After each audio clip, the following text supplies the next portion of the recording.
great basketball game, or is am I? Reynolds right? Yeah, forget who won, who lost. Just like that was great. Great for the game. Dan, how do you describe that game, Kenny? It's a beautiful game. I think it had playoff atmosphere, playoff competition. Guys were competing. I felt like there was no extracurricular stuff. It was just like pure basketball, pure competition. I mean, obviously, whoever won, lost. It was just a good game for the league, for the fans. Really a really exciting game. With just over a minute left, you guys went to Evan for a bucket that put you guys up 5. Why was it important to go to him in that spot? Yeah. Well, the play we were going to run, we wanted to get a switch actually and because Shea had 5, so we're hoping we were going to switch Shea onto him, but they didn't switch it. Hartenstein got through it, and then he went at Hartenstein. So it wasn't. It was drawn up for him, but we were trying to get the switch. We didn't get the switch, but to be able to score on Hartenstein 1-on-1, we all know how hard that is. That's a high level talent play by Evan. You talked last week about how you felt like he was starting to figure out how good he could be over the last couple months. The kind of performance he had today, is that really an indication of the growth he's had? Yeah. Since the start of the season? Yeah. To do it in a big game like this and against an elite defensive team, and I'll give Jarrett too in that. Like our advantage was our bigs. Obviously they have great guards, but we knew that, and it was just great recognition by our team. Like, man, we gotta get Evan the ball. They're smaller. We got to get JA the ball. They're smaller, but Evan, man, he put his stamp on this game. Made the bucket of the game. He's only touching what we all know. We keep saying this. He's only touching the surface, but more things to come from him. But you said before the game that Don was going to be 3 for 16, and you were yeah. with this team. Obviously, probably been a lot of odds on that. What does it say about the overall yeah. depth of the group and what you guys are trying to accomplish? Where it's not just beyond, and it's obviously not just on his shoulders to get you guys. So the players said in the locker room, they said we don't win this game last year, and that says a lot about our growth and their maturity and kind of where they are in their evolution as a team. We all said before the game, it's a 1 of 82, but we know we're being judged at this level now, and it's just one, right? We're going to go back in 2 weeks, and we'll see if we can imitate the same performance, but. I think the guys feel good that they rose to the occasion, and I'm sure there was doubt, right, Tim, before the game. Can we do it? Can we? So it was a important win for us. Ethan. Coach, looking back to just 2 years ago when Jarrett was going up against Isaiah Hartenstein in a different jersey, it kind of looked a little bit different than it did today. To see his evolution, to see his growth, and for him to have this kind of game on this platform, does it allow him to get more recognition that you think he deserves? I hope so. I don't know. What's the position now in the NFL? They don't appreciate as a running back or no, that's changed now. I can't. But it's Jarrett, your all pro tackle. That's just knocking people out of the way and doing all the dirty work and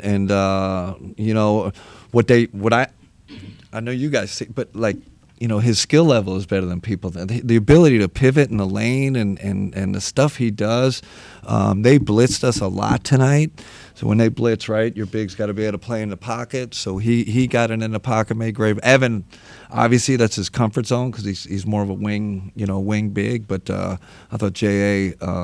Incredible all around. It was great for a national television audience to see what a great all around player he is. And you mentioned just the all-around performance, but Max and Ty came in, yeah. became big. Can you just speak on how important they were in the small minutes that they did have. Yeah, they were both really good. I thought Ty. We were talking about we needed another ball handler against their pressure, against their. We had to have somebody else that could break down the defense, and that's exactly what Ty. He gets in there, he puts his head down, and gets in the lane, and usually good things happen. Obviously 6 for 7 tonight, huge, and he's a great pick and roll player too, right? And then Max, Max is Max. Tough. So we played a lot of zone at the end of the game to get them out of their patterns. He's the master, coming from Miami in the zone slide. So that was part of our confidence level, him being in there. Mark. I was actually going to ask about the zone, Coach. It's not the first time you guys have used that in the fourth quarter. It obviously worked incredibly well tonight. How much of a weapon is that for you guys to have kind of just in your tool belt to be able to deploy it at any given time? I've always believed in it, always played it. I think Brooklyn, we were second. Miami's always first, but I think in Brooklyn we were second or third. I think this year we're second and third at most. And part of it was we couldn't stop them in man. That was part of it. But it's also, the idea is just get them out of their comfort zone, get them out of their pep play. They have, they got 2 or 3 pep plays that are almost unstoppable with Shea, and now it's different. Now Shea, they got to lift the ball over their head. They got to run something different. They got to get the big to the middle. So, not saying it was perfect, but I just think it was a good thing to get them out of the best things they do. And Ty at the top of that, he had those 2 steals out of the zone. What does he do so well in that particular position? I don't know. Is he still averaging 3 steals a game? I don't know. Like the guy's got great. What do you call that? Hand-eye cord. He knows. He might not be the best athlete in the world, but he reads plays. He reads angles, and DG's good at it too. So we got him, DG, Don. So we're not just sitting back in a 2-3. We're active. We got hands. We get steals out of it. So really was a big key tonight. Can Darius hit that floater at the end, put the game away, really? It seemed like he was composed the whole time. Yeah. How have you seen his growth since the start of the game? It seems like at the end of the game he wants to make the big plays, and I'm right behind him because I think at the end of the game they're so physical. His speed, to be able to get open and to be able to get loose is so huge for us, and you can't catch him, right? He's so fast. If he can get the defense off his body, or we can run something just to get the defense off his body. We ran a couple of, throw-in goes for him where he just drew it to the big and he just sprints out. We flip it to him. He's kind of our big. He's been our big play guy at the end of the game all year. Jim. You mentioned Kenny. This game was great for the league, no matter who won or lost Yeah. to that point. It seems like the league, LeBron and Steph are getting older. They're looking for another torchbearer. There's potentially 6 All-Stars out there tonight that are 27 or younger, something like that. What does that say about where things are headed for the league? Oh man, it's great. Great for the league. Listen, it's great for the city of Cleveland, right? Like that's important. Oklahoma City too, our small market. So it's great. And I think the parity is great in this league. I think I enjoy it. We all enjoy competition. But to see all that talent out there tonight, these were the heavy hitters of the league, and the quality of the basketball was super high. Great win for the Cavs. win for the league tonight. It seems like there's every couple of years a small market guy, small market star is struggling. There's this talk about where's he gonna split to next? There was that with Donovan in the past.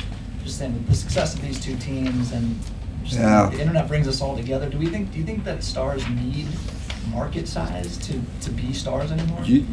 You all know better than me because you're in this world. It doesn't seem that way to me. I feel like there's been a shift in the league. Like I don't hear people talking, oh, hey, this guy's going to move over here, or like I don't think Evan Mobley's thinking, hey, I want to get to LA, and maybe it's I'm speaking from our team and how they are. They're not looking for to jump to the big markets. They're happy here. I think it comes down to if you're with an elite organization or not. I mean, I think that's what that guys want. I think that's where it's evolved to, Evan Mobley, Darius, Donovan, they can be big stars in this market too, and such a global game, and I don't see any reason why. I feel like there's a shift. Guys aren't talking about that as much. Players aren't talking about going to big markets as much. Sort of along those lines, these are two really deep rosters. Obviously, you can play a bunch of different ways. Yeah. Is this the path forward now? We keep talking about the new NBA and the new world that we are in. Is this the path forward that you have to be able to do multiple things and play multiple styles with deeper rosters? Yeah, it's a great question, and to be determined, because the playoffs are gonna bear that out. The old adage is, in the playoffs you're only gonna play 8 guys. So we'll see. Even with us, it's a little bit of are you still going to play 10, 11 guys in the playoffs? My first reaction is yes. My first reaction is yes. But you know how that goes. It usually, as the rounds go, it dwindles and dwindles, the numbers. So we'll see what it looks like in the playoffs. You just touched on this a minute ago, but I think Cleveland's 18th and OKC is like 26th in market size. Yeah. What's that mean for the league to have those two markets be the top 2 teams, and what would I know you're not going to answer this. What would a Cleveland OKC finals look like from the league office's perspective? I don't know. I don't know if we all agree with this, but hasn't there been a push like in the NBA to have more parity? That kind of the rules are set up. So if there's more parity, does that mean you're going to have more small market teams that are like the Clevelands and the OKCs? And I would think the league's happy about that. That was that part of the plan. I'm just guessing, and like you could follow up on it, but I don't think they see it as an issue, right? I think as long as the competition's great, as long as the product is great, you would think it wouldn't matter. But I might be naive, right, with my lack of knowledge of marketing and big market versus small market. But man, when you see that type of basketball out there, I would think any fan. I trust the product. I trust quality. Eventually, that'll win out. Kenny, one of the first things that you said when you took over this job is that you were going to play Jarrett and Evan together. Yeah. You were going to close games with Jarrett and Evan together. Yeah. What made you believe that was going to be viable throughout the course of the season, and in what way does tonight's showing help validate that? Kobe and I were just talking about that. That was big questions, right? Like why these two can't play together, and I came from a different angle. Why can't they play together? Because they're so talented. And you see how we do it, right? We play them together, and then we can split them up. So like you said, it gives you different ways to play. So we have really 3 ways to play. We have 2 bigs, 1 big, and we can play Dean Wade at the 5. So now when the playoffs come, depending on who we play, we can do all. We got three different kind of structures we can play out of. And my experience, especially with the Warriors, that really is important because every series is different. You have to have different lineups work, and sometimes you have playoff series where you need the 2 bigs. Sometimes you might play them less. Sometimes you need them more. And that'll play out. But to have them, all that versatility, roster versatility in your back pocket is like I said during my interview, perhaps I sold that. Like that's a positive, not a negative. Okay, it's going to wrap a coach.